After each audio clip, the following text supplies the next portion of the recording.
Salut à tous les amis, j'espère que vous allez bien, que tout se passe bien pour vous.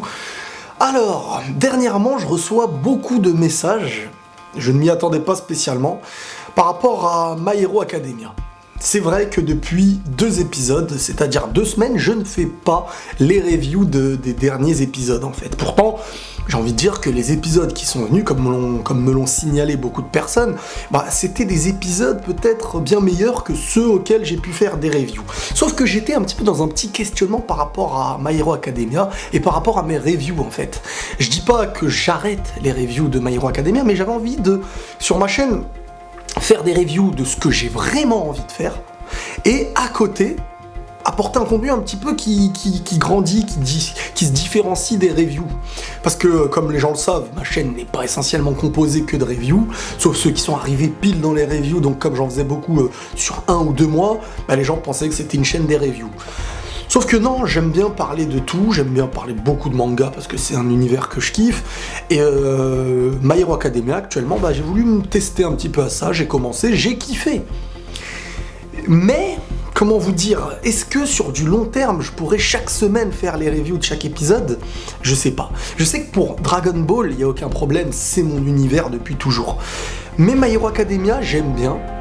Et je voulais vous faire, dans cette vidéo, quelque chose qui se différencie d'une review, comme par exemple le fait de parler d'un personnage qui a marqué un petit peu cet arc. Le personnage de Stain, le tueur de super-héros. Stain, de son vrai nom, Shizome Akagoro. Ouais. Et donc voilà, j'ai envie. Parce que moi je fais les choses que j'ai envie, j'arrive pas à me forcer, j'arrive pas. Je suis désolé pour ceux qui veulent chaque semaine une review de My Hero Academia, mais on n'arrête pas avec My Hero Academia, on continue, mais sans être une review en soi, mais plutôt une discussion, que ce soit d'un épisode, mais je préfère rentrer sur un élément, on va dire, et qu'on va regarder, discuter, travailler ensemble. Et là j'avais envie, ça peut même résumer 2 ou 3 épisodes, si ce n'est l'arc entier, de parler de tout simplement Stain, comme je vous l'ai dit, le tueur de super-héros. Dès que je l'ai vu dès le début, il avait l'air de dégager quelque chose. Franchement, en soi, le personnage est assez rare parce qu'il est ni méchant, ni gentil en soi. Et dès lors que tu as un personnage ni méchant, ni gentil, t'es toujours dans le questionnement et t'es toujours dans l'analyse de comment il en est arrivé là, pourquoi est-ce qu'il se comporte comme ça. Et ce qui a été super bien travaillé avec Stain, en fin de compte, c'est que ce personnage qu'on a appris à connaître dès lors qu'il avait vraiment blessé le grand frère de Tenya, ce qui a ensuite joué de la vision du super-héros de Tenya, parce que son grand frère était clairement son symbole, c'était l'objectif à atteindre. Et avec le temps, grâce à Stain, malheureusement avec des délires un petit peu, on va dire, macabres, de devoir tuer ou blesser quelqu'un pour faire comprendre les choses à une société, c'est un petit peu une révolution, j'ai envie de dire, une révolution autant que certains pouvaient le faire avec la politique, avec les rois, avec ceci, cela. Pour que les choses deviennent normales, certains, attention, je pousse personne à faire des choses pareilles, mais ce que je veux dire, c'est que dans l'animé, c'est représenté un petit peu comme ça. C'est que Stain, en soi, c'est un révolutionnaire. Il a été sali par les événements, il a été sali par ceux qui se considèrent héros. Et ça, j'en avais parlé. Rappelez-vous, j'avais dit à l'époque, peut-être que Stain voulait devenir super-héros, ou que c'en était un avant, et qu'il a été sali par tout ce qui vient noircir le cœur de celui qui veut devenir héros. C'est exactement ça. Shizome Akagoro, qui par la suite se fera appeler Stain, le tueur de héros, a donc été influencé par All Might afin de devenir un super-héros pur. Voilà, le super-héros en soi. Celui qui est là pour les autres, pour sauver les autres, pour aimer. Et voilà, c'est de cet amour envers les gens et de leur sécurité que tu veux, que tu en fais, on va dire, ce futur métier. Il a donc, dans sa vie, intégré un lycée spécialisé qui permettait de devenir héros, et c'est là qu'il y a eu cette cassure. Il a vu autour de lui que presque tous les gens qui l'entouraient, qui voulaient devenir super-héros, ou qui le sont devenus, étaient un petit peu noircis par beaucoup de choses. Des intérêts, que ce soit financiers, des intérêts personnels, commerciaux, publicitaires, etc., etc.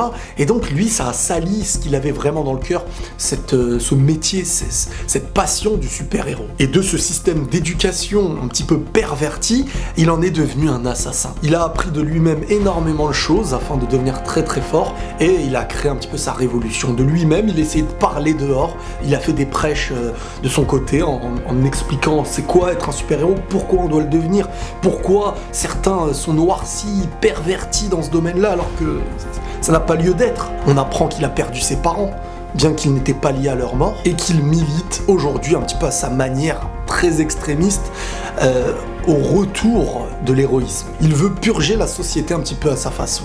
Voilà aujourd'hui pourquoi Stein, à mes yeux, c'est un personnage qui a énormément d'importance, et je suis sûr que dans la suite, parce qu'on a appris qu'il n'était pas mort dans le dernier épisode, je crois, que dans la suite, il va revenir, et déjà c'est un peu le tournant de cette histoire, parce que faut savoir qu'il y a maintenant une vidéo qui a circulé, rappelez-vous, par rapport au dernier épisode, ou à l'avant-dernier même, quand Stein était attaché, ça y est, ils avaient réussi à le capturer, mais il y avait d'autres super vilains qui venaient un petit peu de l'alliance machin. Et de ça, Stein s'était libéré, n'avait pas touché à Midoriya, Izuku et tout ça, et il avait tué le Brainless là qui volait. Lui, sa vision en fait n'est pas de tuer celui qu'il considère être bon pour l'avenir des super-héros, mais au contraire de purger à ses yeux celui qui sera perverti dans ce domaine-là, qui ne mérite pas de l'être et qui va salir le domaine du super-héros. Il a ses qualités, mais il a ses défauts, le mec. Et comme je vous ai dit, il a tué le Brainless, il a laissé en vie Midoriya, et on a vu son bandeau qui était tombé, et il se retournait avec sa vision, j'ai envie de dire, finale, son énervement final et son dernier discours en expliquant que le seul qui pourrait le tuer, qui aurait le droit de le tuer, serait All Might. Parce que c'est à ses yeux, voilà, on a appris que c'était son héros, le pur super-héros, et comme on dit, le meilleur actuellement. Et là, il s'était passé un truc super étrange. Tous les autres, Grand Torino ou je sais pas qui, ils étaient figés. Sans pour autant qu'il ait utilisé son alter, son pouvoir, ils étaient tous figés. Et là, alors que Stein avançait vers eux, plus personne ne pouvait faire quelque chose, comme si un nouveau pouvoir s'émanait en lui, ou j'ai envie de dire sa présence et sa motivation avaient bloqué un petit peu tout le monde. Comme quoi, peut-être que la vérité les avait tellement touchés, et de sa volonté, du charisme et sa puissance, ça avait refroidi tout le monde sur place. À ce moment-là, lui qui avait, je crois, s'était fait déplacer les côtes quand il y a eu le combat avec Tenya, Choto et Izuku, je crois qu'il a une côte qui l'a touché son cœur ou je sais pas quoi, donc en fait je sais pas s'il est mort ou pas, j'ai pas bien compris le truc, mais quoi qu'il en soit, s'il est pas mort, par la suite il va revenir, mais l'impact de cette histoire, c'est là que je voulais en revenir, c'est que maintenant il y a eu une vidéo qui circule par rapport à ça dans l'histoire. Cette vidéo-là, dès qu'elle est mise en ligne, elle est à peine supprimée. Pourquoi ? Parce que cette vidéo montre une personne qui explique la volonté de Stein, et cette volonté et cette vidéo a l'air de désormais donner, on va dire, une nouvelle motivation à beaucoup de vilains, super vilains, de participer à l'alliance des vilains, là, le truc auquel Stein a voulu participer un petit peu, après il s'en est allé, et là, c'est devenu un modèle. Stein est devenu aujourd'hui le modèle des super vilains, des vilains, l'objectif à atteindre, la vision du héros tellement pure, avec une vision tellement nette qu'il en était prêt à tuer les héros qui étaient un petit peu pervertis. Et c'est ça, Stein, aujourd'hui, que je trouve en lui vraiment super. Dans cette histoire-là, vraiment, on nous a ramené un personnage charismatique avec une idéologie super intéressante. Là, on est vraiment dans une histoire qui se crée à partir d'un personnage, et j'espère que vraiment l'importance de Stein va continuer, parce que c'est vraiment, j'ai envie de dire, un précurseur de quelque chose de nouveau qui lie le bien et le mal en soi. Et les gens feront leur choix. Ça veut dire que toi, si tu t'inspires de Stein, autant tu peux vouloir devenir quelqu'un qui instaure une nouvelle règle chez les super-héros, quelque chose de pur et non perverti par autre chose, uniquement dans la vision de super-héros, ou tu peux obtenir de cette même vision un petit peu le même cheminement, j'ai envie de dire, que Stein en soi, c'est-à-dire un petit peu de devenir l'assassin des mauvais héros. En gros, à ta façon de devoir purger les choses. Et en allant, avec tous ces super vilains, en allant vers l'alliance des vilains machins là, avec l'autre là, et sa main dans sa tronche, et ben quelque part ça va servir les intérêts qui n'étaient pas forcément les siens, étant donné que lui avait quitté cette alliance en étant totalement en désaccord avec eux, car sa vision était un petit peu unique dans son genre. Les autres sont des méchants parce qu'ils veulent tuer All Might, lui en soi avait pour exemple All Might, car sa vision de super-héros avait du sens. Et si on tue sans réelle raison, sans réel objectif à ses yeux, c'était noirci et il haïssait ce genre de personnes. Donc en gros, sa volonté sera respectée peut-être par un côté, et de l'autre côté ne sera pas utilisée. Donc je pense que sa vidéo en soi et son nom va vraiment être utilisé par le côté néfaste, et c'est comme ça que beaucoup de super vilains actuellement pourront avancer, grandir, avec pour modèle Stain.